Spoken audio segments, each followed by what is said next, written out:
speaker is Professor Gonzales from Tulane University, who's going to talk to us about determination of rate constants by the frequency response method, CO on platinum silica.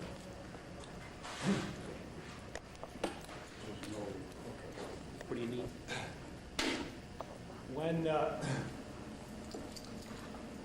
I was a graduate student at Johns Hopkins, I did my PhD work with Dick Kokas, and I desperately wanted to work with infrared spectroscopy.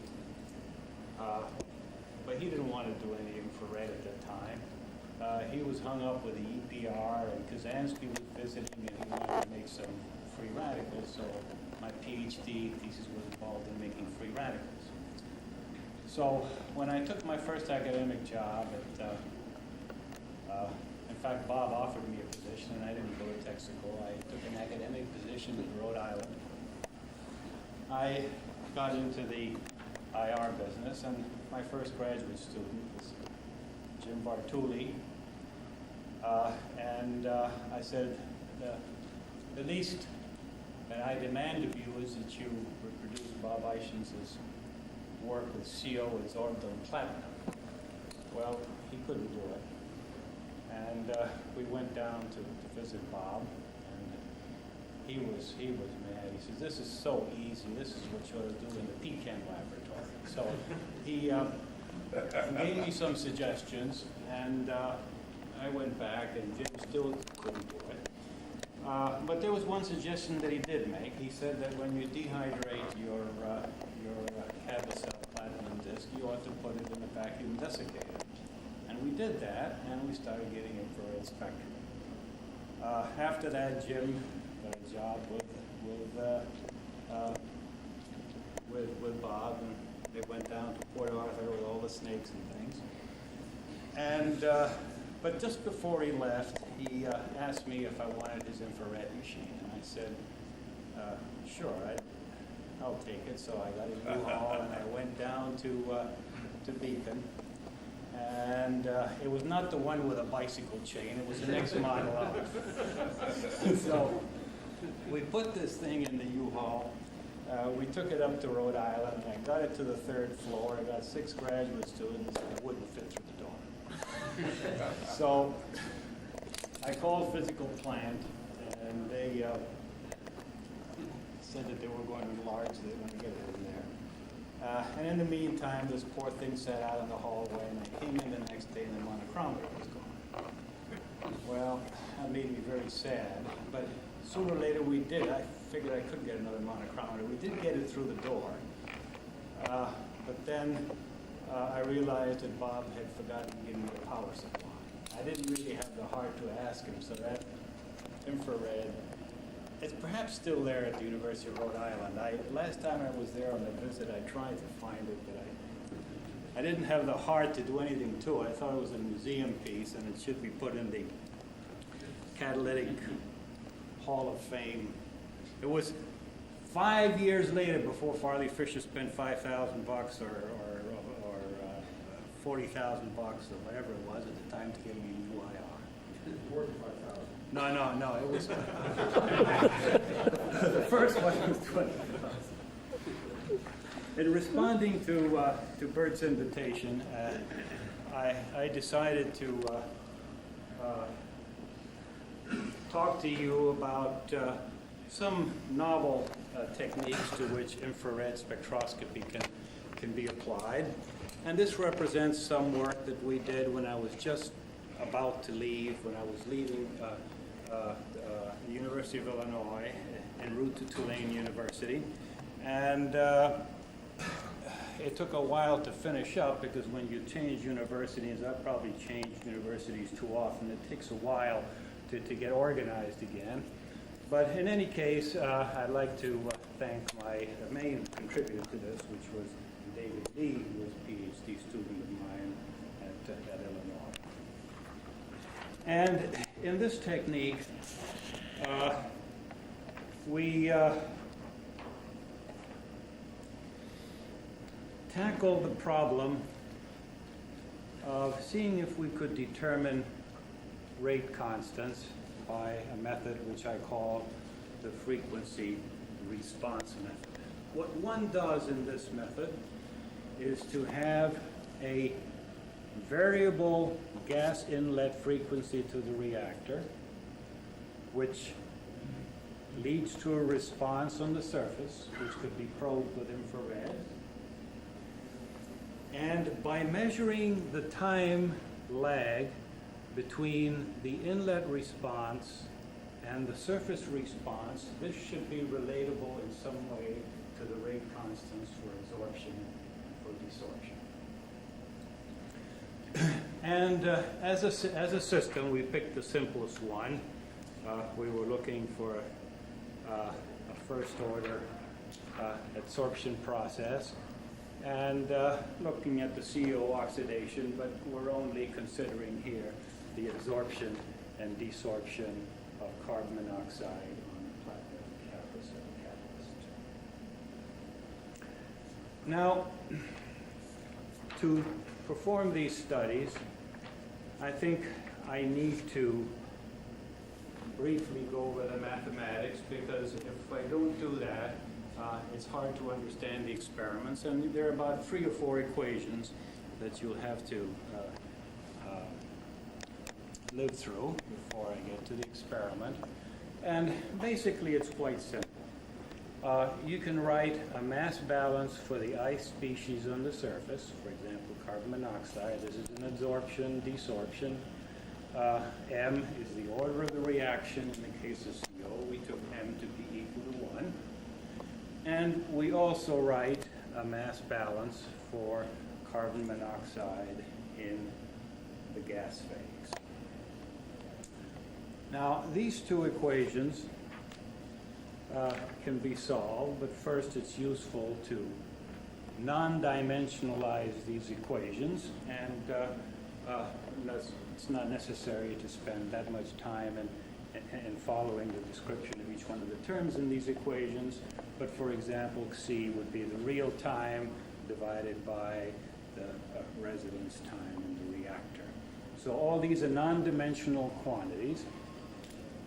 And this resolves in 2 equations which are nonlinear, and we therefore decided to linearize these equations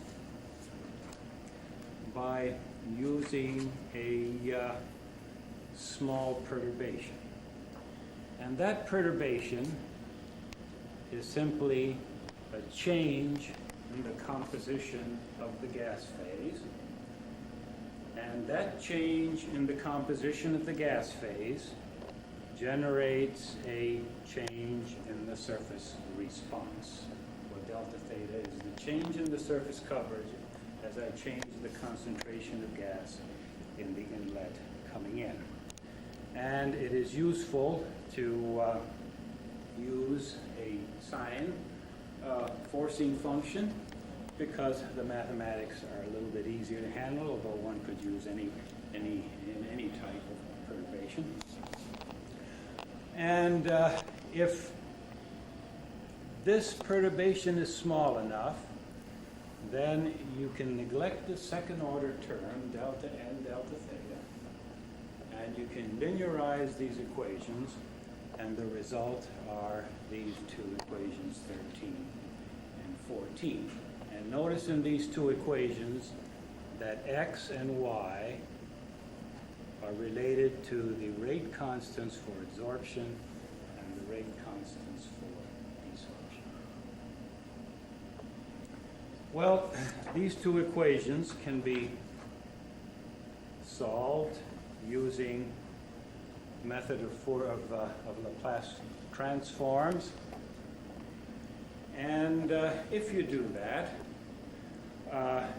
you can combine the 2 previous equations to give you 15, and then you can solve that equation analytically to give you the response on the surface, which is a function of real time. Now this has 3 terms, the last of which contains a term if the response is stable, then the poles of the transfer function should be negative, which means that at large times, that last term should drop out, and we get a nice sine wave type of solution to the equation. So when the unstable response dies out and we have a stable response, then we can solve, we can make the correct measurements. Now, if we make that assumption, at long enough times, the response of the change in the surface coverage can be relatable to two measurable quantities. M is simply the ratio of the amplitude of the surface function is measured by IR to the inlet function, and phi is the phase lag between the inlet and the surface absorbed phase. And X and Y can be related to the rate constants.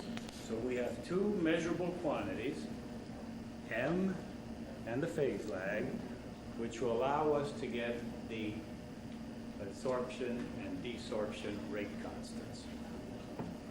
Now, if you look at the denominator, just to look at what kind of an experiment to design, if we plot the tangent of the phase lag against the perturbing frequency, there should be a discontinuity when the denominator of equation 20 vanishes.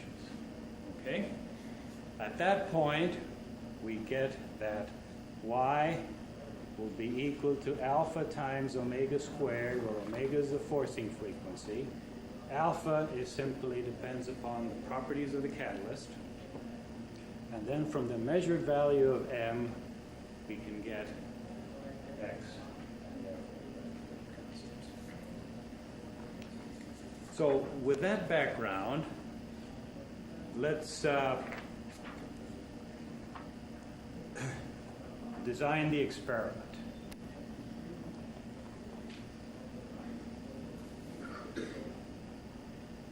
This is the flow rate of carbon monoxide. This is the flow rate of helium. If these concentrations are exactly out of phase, we add these two equations together so that the flow rate is simply equal to the flow rate of carbon monoxide plus the flow rate of helium. Initially, you get a transient period. If you wait long enough, you get a steady state response. Make sure the amplitude is small, or then the equations become nonlinear. And plot the tangent of the phase lag against the forcing frequency. Experimentally, we designed a system to do that. And we did it in the following way. Here is our FTIR. This was the inlet of helium. This was the inlet of carbon monoxide. We programmed these with an IBM computer so they would be out of phase. So when one is a maximum, the other would be a minimum. You add these two up, the flow rate is constant. And we measured the response of the effluent species with a quadrupole mass spectrometer. The infrared cell, by the way, has to be small enough so that the resonance time in the reactor is roughly equal to the time required to scan one spectrum. And you can do that. We have an infrared cell in which the dead space has been reduced to about 1.5. And the catalyst is simply a typical platinum uncabocell catalyst with dispersion, which is not all that high, 22% dispersion. We have about a 1% platinum solvent catalyst. Now, one of the requirements of the method, of course, is that the surface response should be reversible. Therefore, we must look at get this perturbation at high carbon monoxide surface coverage, close to a mile. So you can increase the concentration of CO, you can decrease this. The absorbance sort of levels off at about an absorbance of about 1.1. So in this region where we applied the perturbation, the adsorption, desorption leads to a reversible carbon monoxide adsorbed phase. Now, if one looks at the data, first let's look at what you have for the unstable response. In the unstable response, you see that the phase lag is not constant. If you wait about 10 minutes, you get a constant phase lag. And if you look at that constant phase lag, this will ultimately lead to a stable response in the surface. Okay? Now, when we get this stable response in the surface, then we measure the phase lag and we measure the forcing frequency, and we go about getting the data. Now, this is the kind of data that you get. We did this for the adsorption of carbon monoxide at 3 temperatures: 70 degrees centigrade, 156, and 250. Notice that when the forcing frequency is such that the tangent blows up, here you get the discontinuity. So this is therefore the critical frequency, and from that critical frequency we can calculate the rate constant. Okay? And this is reasonably well defined at the 3 temperatures. It's best at 70 degrees, but we did enough points in there to feel confident that we were at the critical frequency. This one may not have been, but it was close enough. Okay? Now, let's just look at the results that we get from this experiment. And the results show here, I have the 3 temperatures. I have the ratio of the amplitudes. This is the measurable quantity. I've calculated an adsorption rate constant. This is the absorption rate constant close to full CO coverage. Now, this coverage, this rate constant, is about half an order of magnitude lower than what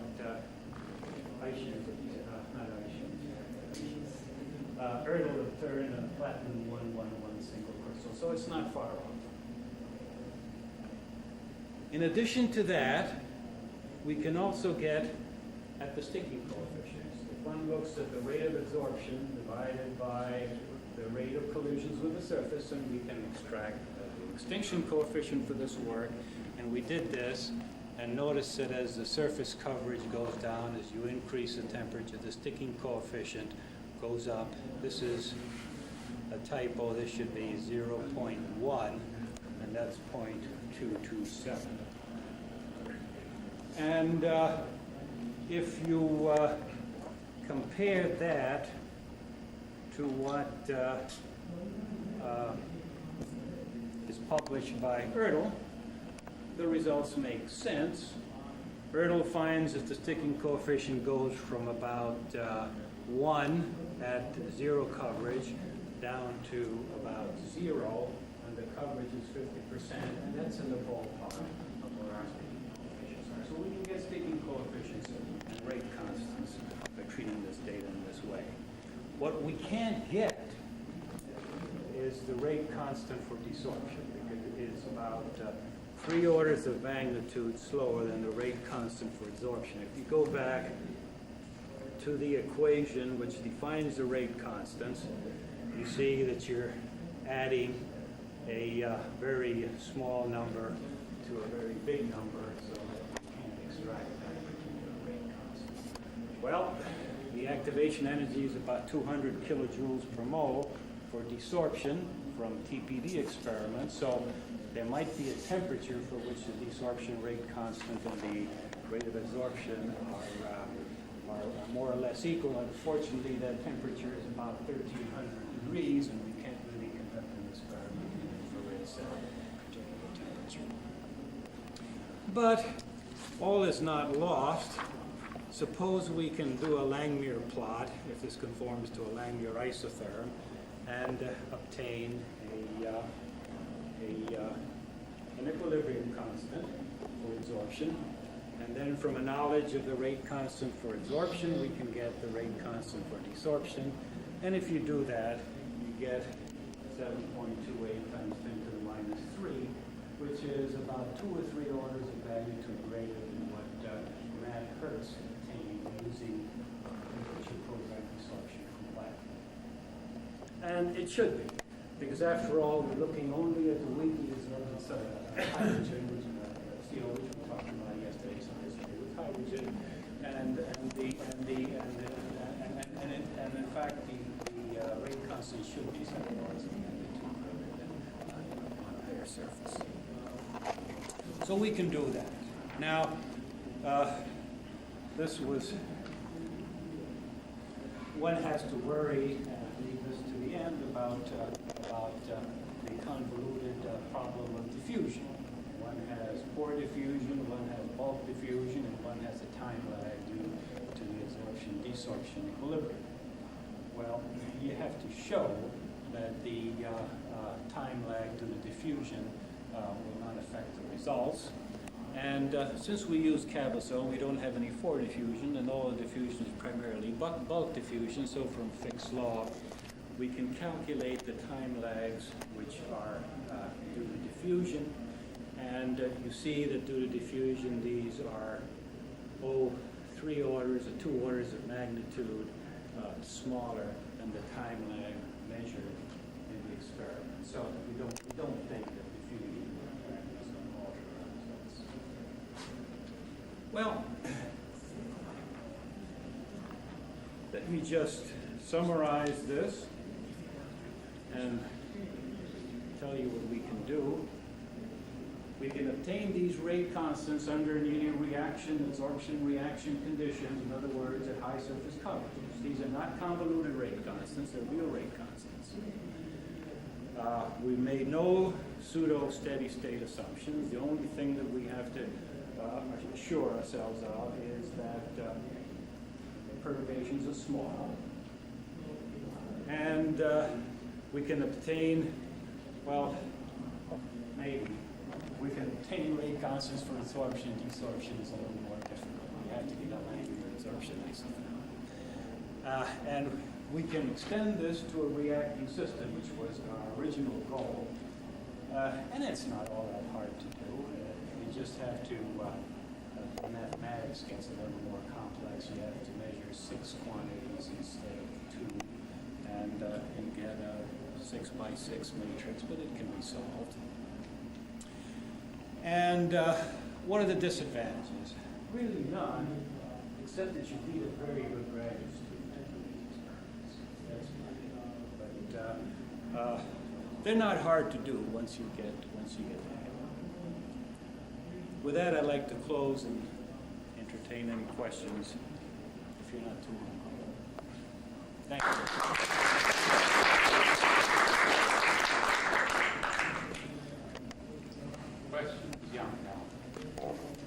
Nick, I was wondering, when you did extract the desorption rate constant, if you take the ratio of that to the adsorption and get equilibrium adsorption constant, did you extract the heat of adsorption from that value? Have you done enough temperatures to be able to do that? And if so, what value do you get to the heat of absorption? That's more difficult, Al, because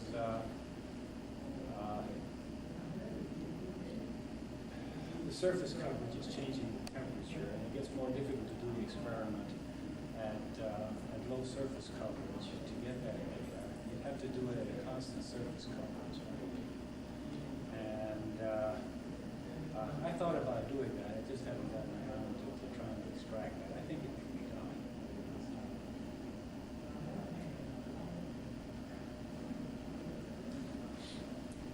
Other questions? Maybe you straighten me out on one thing. There was something I apparently didn't understand. It seemed to me that when you were deriving your equations, you wanted to use an approximation of approximately full coverage. of the surface, or did I thought theta close to It doesn't 1. have to be the full coverage. I just want the absorption, desorption to be reversible. Ah. So this excludes the low surface coverages.